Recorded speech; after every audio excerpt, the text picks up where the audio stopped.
আল্লাহ আল্লাহ লা ইলাহা ইল্লাহু আল্লাহ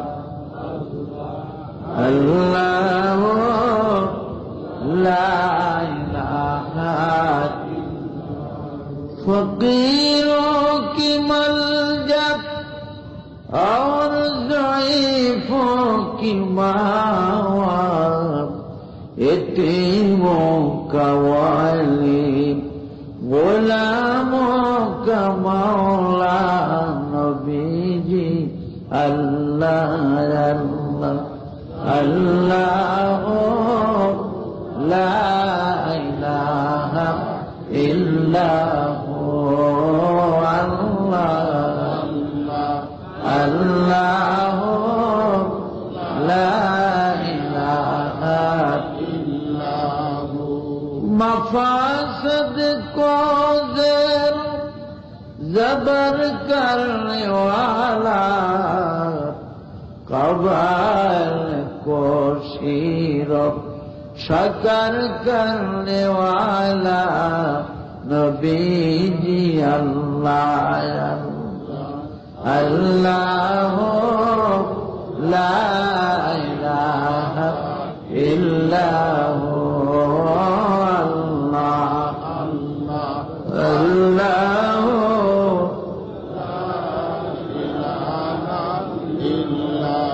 अरब था जिस बैर क़र्नून जहल छाया पलट दी फस एक में उसकी काया नबी जी अल्लाह अल्लाह अल्लाह ला इलाहा इल्लल्लाहु अल्लाह अल्लाह ला इलाहा ला इलाहा इल्लल्लाहु मुहम्मदुर रसूलुल्लाह সাল্লাল্লাহু আলাইহি ওয়াসাল্লাম। আমার নবীজির ইন্তেকালের পূর্ব মুহূর্তে হুজুরের স্ত্রী উম্মে সালমাকে ডাকলেন, ডাইকে উম্মে সালমার হাতে একটা শিশি দিলেন, শিশি, ছোট্ট শিশি, বলে এটা রাখো তোমার কাছে উম্মে সালমা যত্ন করে। বলে হুজুর এটার মধ্যে কি? উম্মে সালমা গো, এই শিশিটার মধ্যে কারবালার ময়দানের মাটি আছে, এটা আমি কি করবো তোমার কাছে রাখবো?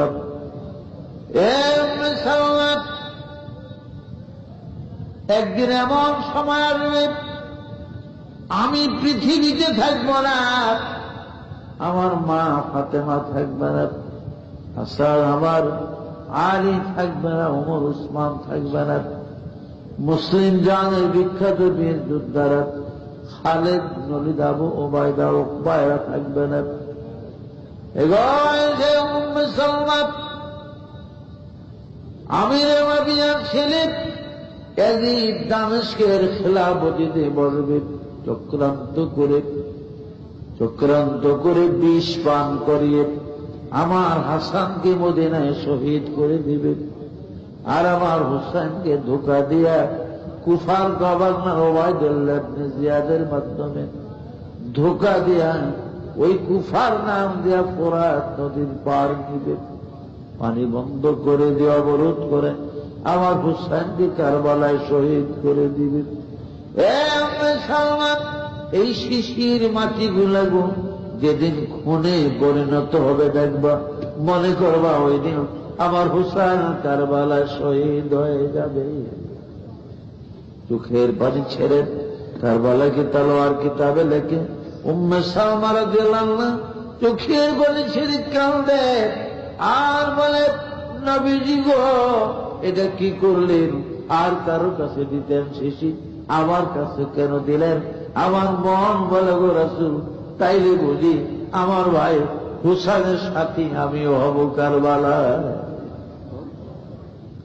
হুজুর বলে, হ্যাঁ তুমি তার সাথী হবে, এবং জায়নবও তার সাথী হবে। সত্যি যেদিন ইমাম হুসাইন কারবালায় এসেছিলেন, নবীজির দুইজন স্ত্রী ছিল সাথে, বিবি উম্মে সালমা আর হযরত বিবি জায়নব বিনতে জাহাশ, এ দুইজন ছিল। বন্ধুরা আমার, অনেক লম্বা ঘটনা চক্রান্ত করে যখন 20 শরবত ইমাম হাসানকে দেওয়া হল, 20 যখন কলেজা ধরে যায়, তার ছেলে কাসেমকে ডাকলেন, কাসেম রে তাড়াতাড়ি যা রে, আমার ভাই হুসাইন কোথায় তালাশ করে নিয়ে আয়। এজিদের তরফ থেকে বোধ হয় 20 শরবত দেওয়া হয়েছে, আমি চির বিদায় হয়ে যেতেছি, যা তাড়াতাড়ি।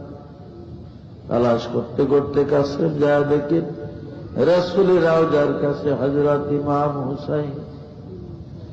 দৌড়ে আসলেন, ভাই গো কি হয়েছে? হুসাইনের গলায় ধরে কান্দে, চির বিদায় দাও হে আমার ও ভাই হোসেন রে, ওরে ডাকিতেছে নানাজি আর মা। ও ভাই রে এমন দারুণ বিষ রে খাওয়াইল আমারে,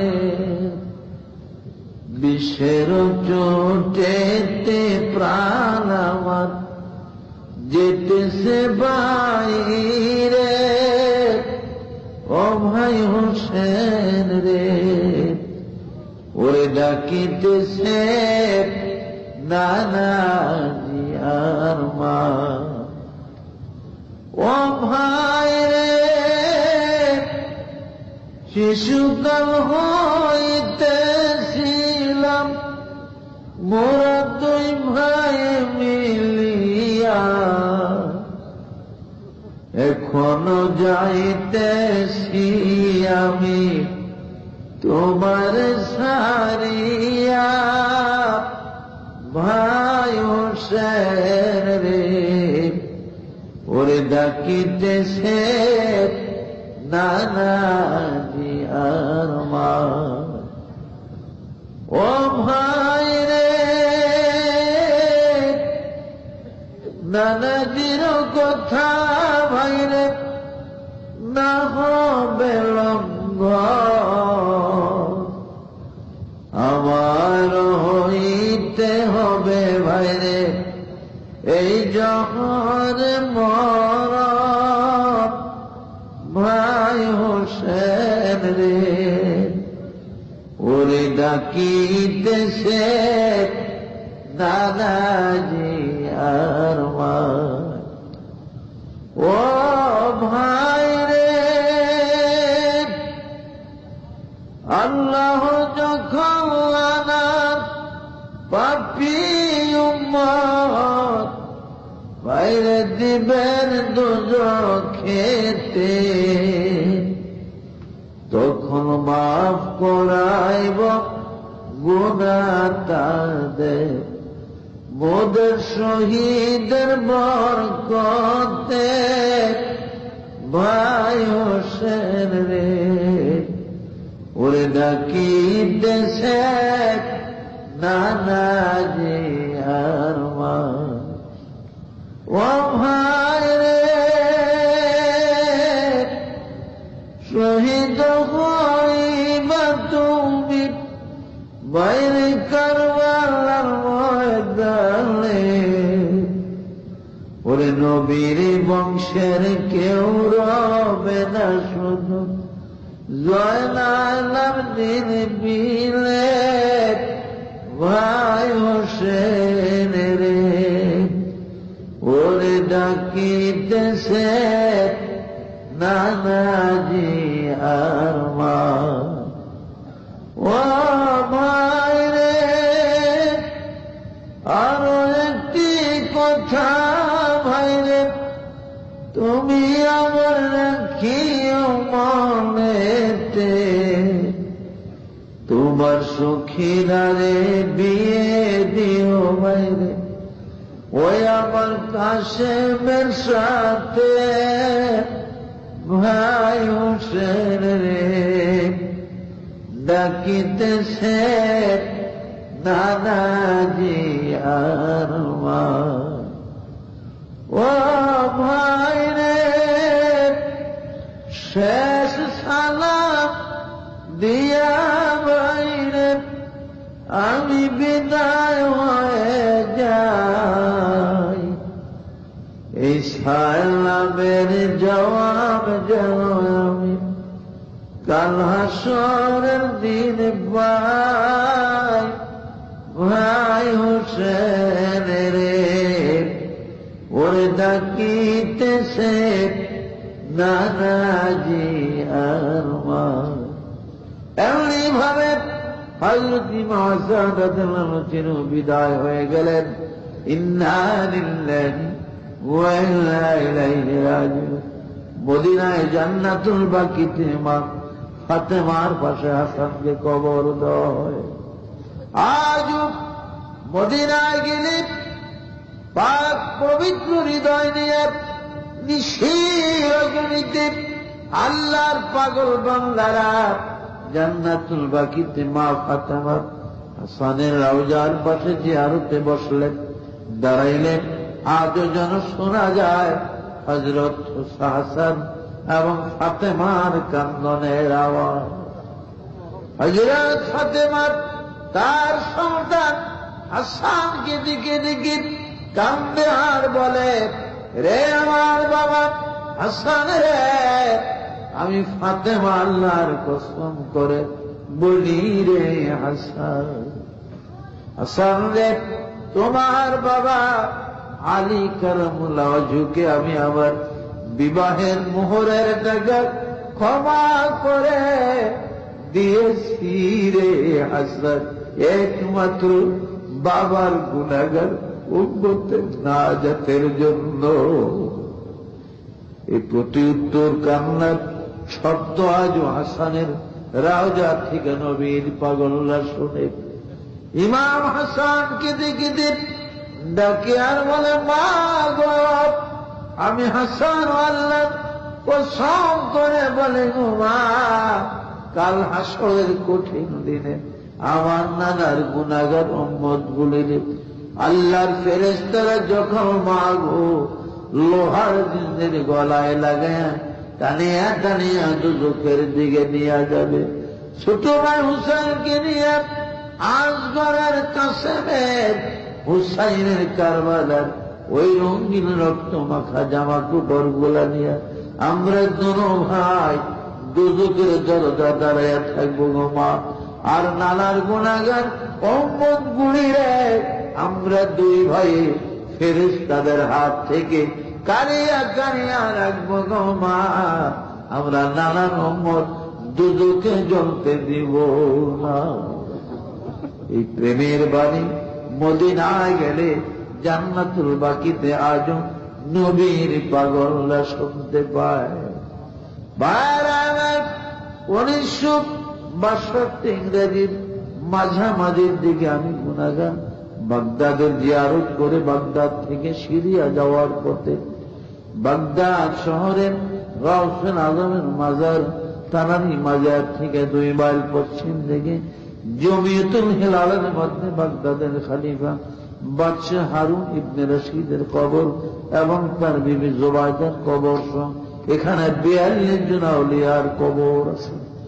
এখান থেকে 140 মাইল পশ্চিম দিকে গেলে ফোরাত নদী পড়ে। আমাদের ইন্টারন্যাশনাল সার্ভিসের 3টা বাস পাশাপাশি যখন ফোরাত নদীর পুলের উপরে যায় উঠে, আফগানিস্তানের মাওলানা ওবায়দুল্লাহ নোয়ার আফগানি আমাদের সাথে ছিলেন। আর আমাদের কুমিল্লা জেলার বর্তমান চাঁদপুর জেলা অন্তর্গত রহিমানগরের মাওলানা লুৎফুর রহমান কচুয়া থানা এলাকার আমাদের সাথে ছিলেন। আমি মাওলানা ওবায়দুল্লাহ নোয়ার আফগানিকে বললাম, জানাব आप ड्राइवर से पूछिए कि ये कौन सा নহর है। হুজুর ড্রাইভারকে জিজ্ঞাসা করেন এটা কোন নদী। আরবি ভাষায় তিনি জিজ্ঞাসা করলেন আইয়ের নহরে হাজি, এর ড্রাইভার বলো তো এটা কোন নদী। ড্রাইভার বলে আসে হাজা নহরে ফোরাত। হুজুর এটার নাম হলো ফোরাত নদী। এই ফোরাতের কথা আমাদের বাসের ভিতরে যখন মুসলমানদের কানে আওয়াজ আসলো, আমাদের বাসের ভিতরে একটা রোনাগারের শোরগোল পড়ে যায়। প্রত্যেকটি মুসলমান দুই চোখের পানি ছেড়ে কান্দে আর বলে ড্রাইভার বাস আর সামনে চালায়ও না, এইখানে রাখো রে। আমরা ইমাম হুসাইনের ফোরাত নদী জীবনের মতো একবার দেখে নেই। আধা ঘন্টার কিছু বেশি সময় ফোরাতের বার অবস্থানে পড়ে 4 মাইল পশ্চিম দিকে গেলে কুফা নগরে ইমাম আজম আবু হানিফার মাতৃভূমি কুফা। কুফার দিকে 2 মাইল দক্ষিণ দিকে আসলে নজফ আশরাফ নামক জায়গাতে হযরত আলী রাদিয়াল্লাহু আনহুর পবিত্র মাজার শরীফ। হযরত আলীর মাজার থেকে মাত্র 150-200 কদম পরিমাণ পশ্চিম দক্ষিণ কর্নারে কারবালার শাহী গেট বাবে হুসাইন করে। এই গেট দিয়ে ভিতরে ঢুকলে ডাইন পাশে প্রথম মুসলিম ইবনে আকিলের কবর পড়ে। মুসলিমের কবরের পরে 9টা খিমা কারবালার ময়দানে আছে। আমার 9টা খিমা এবং কারবালার দক্ষিণ পূর্ব প্রান্তে ওয়াদি মাসিয়া নামক জায়গার মধ্যে আজগরের কবর আছে, কাসেমের কবর আছে, ইমাম হুসাইনের সাথী জাফরের কবর, আব্বাসের কবর এবং জাবালা মহল্লার আব্দুল ওহাব নামে এক মুজাহিদের কবর। প্রায় 17টার মতন 117টা কবর আছে। এক একটা কবরের কাছে দাঁড়াইলে, এক একটি কবরের কাছে গেলে, এক একটা খিমার সামনে দাঁড়াইলে, ফোরাতের পারে পারে হাঁটলে, আজগরের কাসেমের কবরের কাছে দাঁড়াইলে, ফোরাতের পারে পারে হাঁটলে আজও যেন শোনা যায় গো ইমাম হুসাইনের সাথীরা ওই পানি পানি বলে কান্দি। ওই বুঝি রে শোনা যায় রে কারবালার মাতে মুজারি। ওই শোনা যায় কান্দে খিমায় হায় হোসেন হায় কাসেম বলি। ওই শোনা যায় ওই খিমাতে শৌখিনার রোনা জারি। এই দুনিয়ায় কেহ নাই রে আমার মতো অবলারি।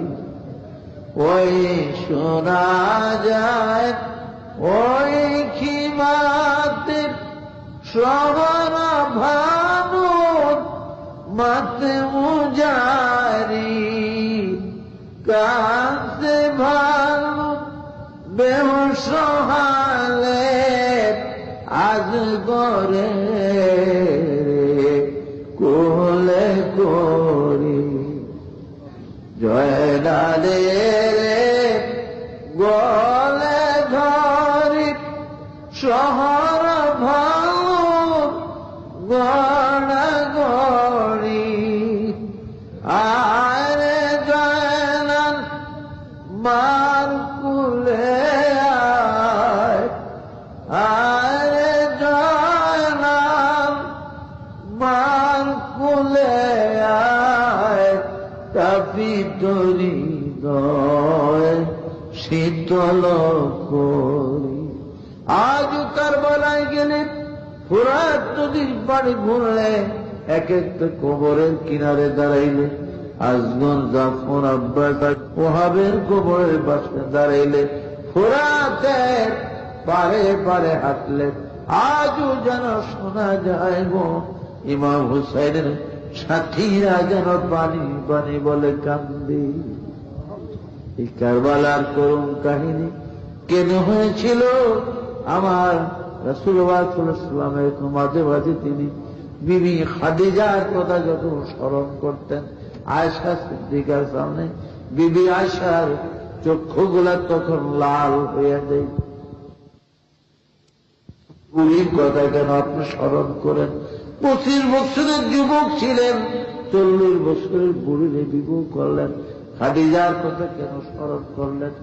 রাসূল চোখের পানি ছেড়ে কাঁদতেন আর বলতেন, আয়েশা গো, আমি খাদিজার কথা স্মরণ করলে চক্ষু তোমার লাল করো না। খাদিজা আমার দুঃখের দিনের সাথী গো, তুমি আমার সুখের দিনের সাথী। আয়েশা, খাদিজার অগণিত ধন দৌলত যদি গো আমাকে দান না করত, এই পৃথিবীতে আমি কালেমা জারি করতে পারতাম না। আমার খাদিজা যদি না হইতো, ফাতেমা হতো না। ফাতেমা যদি না হইতো, তাহলে হাসান হুসাইন হতো না। আর হাসান হুসাইন যদি না হইতো, তাহলে শহীদে কারবালা হতো না। শহীদে কারবালা না হলে আমার গুনাহগার উম্মত জান্নাতে যেতে পারত না।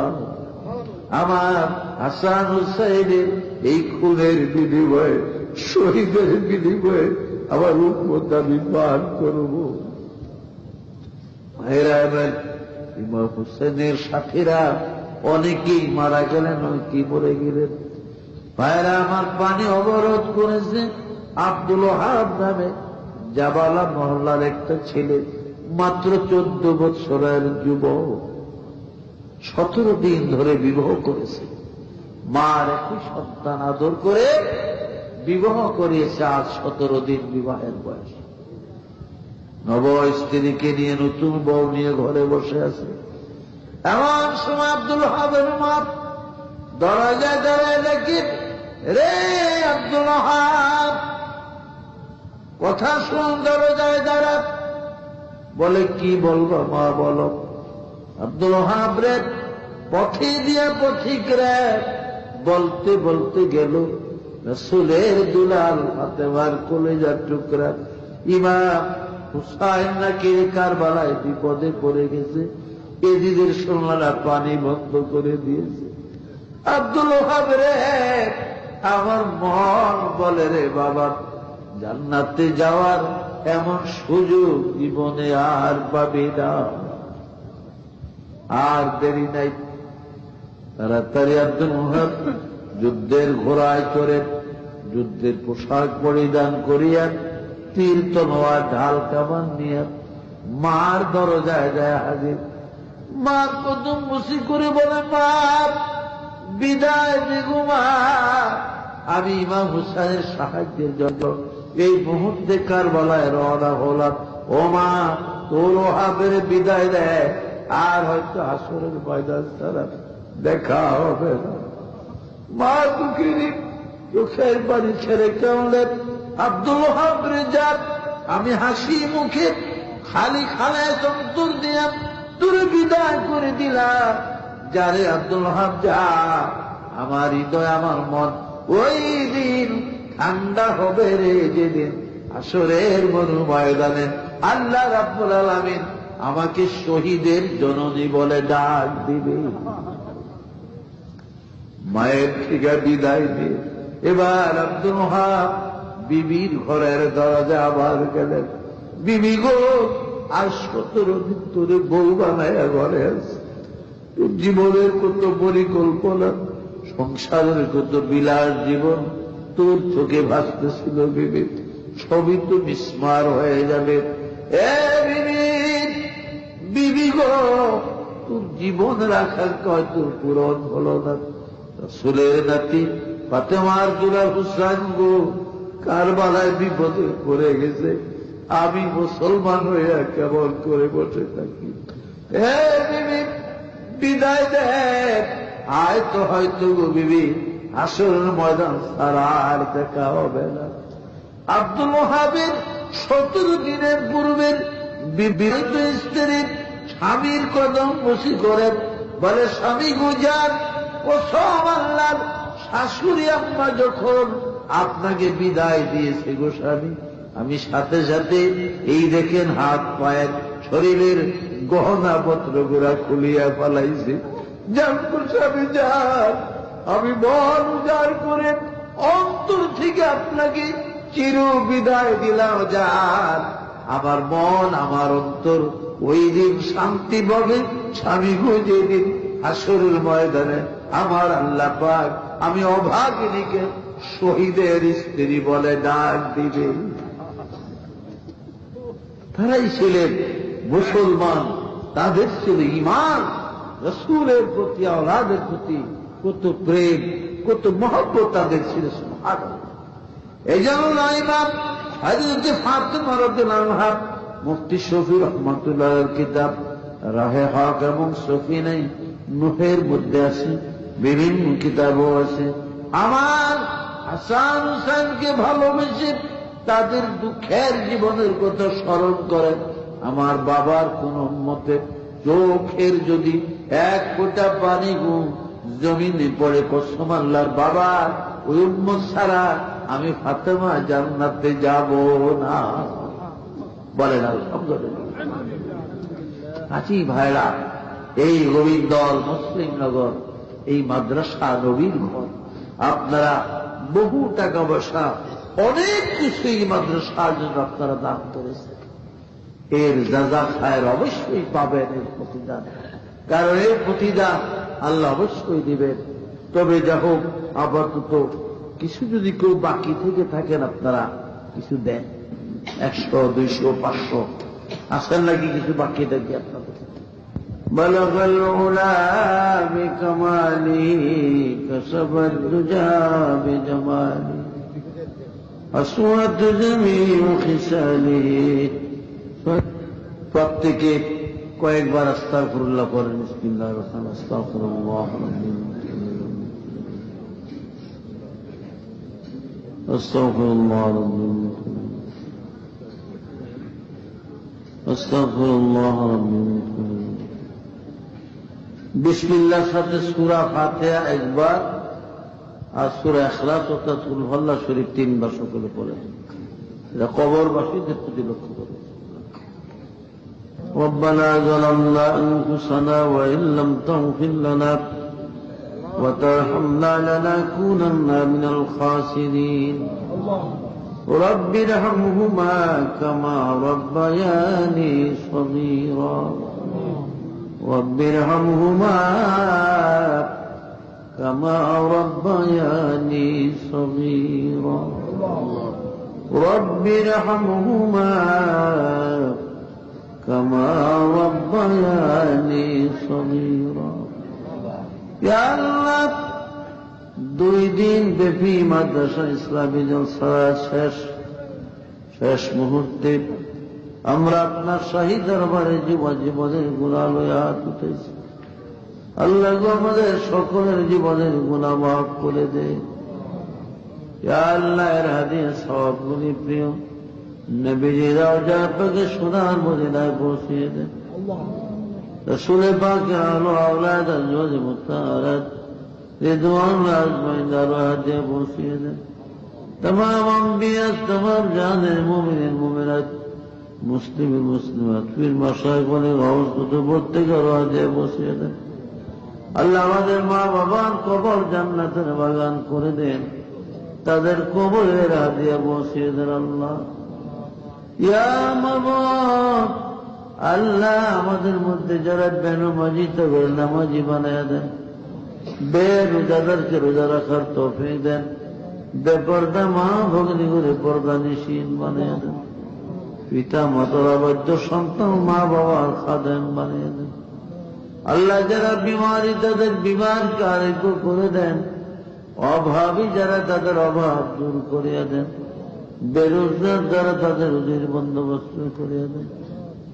ইয়া আল্লাহ, আল্লাহ পাক আল্লাহ গো সারা জীবনের গুনাহ লইয়া ছুটেছি, আল্লাহ মেহেরবানি করে আমাদের জীবনের গুনাহগুলি মাফ করে দেন। ইয়া আল্লাহ এই মাদ্রাসা যারা টাকা দিয়া ধান দিয়া আল্লাহ বিভিন্ন জিনিসপত্র দিয়া লবণ দিয়া আল্লাহ গো চাল দিয়ে সাহায্য করলাম, আল্লাহ এর চা খায় এ জায়গা খায় সবাইকে দিন ও দুনিয়ায় দান করি।